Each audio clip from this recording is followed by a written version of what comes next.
સરસ મજાના મગનો ફણગો ફૂટે એ માટે ફણગાવેલા મગ માટે અને રાત્રે મેં પલાળી દીધા હતા અને સવારે છે એ આ ચાયણો આવો હોય એમાં નિતારી નાખવાનું અને પાણી કાઢી નાખવાનું અને કલાક રહેવા દેવાના. સરસ મજાના નીકળી જાય અને પછી એક તપેલીમાં ઢાંકીને મૂકી દેવાના.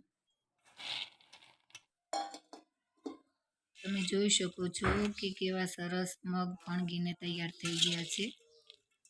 આમાં રાત્રે પલાળી સવારે પાણી કાઢી નિતારી અને પછી ઢાંકીને મૂકી દો. એ દિવસ નહીં અને એના પછીનો દિવસ 2 દિવસ રહેવા દો. ત્રીજા દિવસે સવારમાં આવા સરસ મગ છે એ ફણગીને તૈયાર થઈ જશે.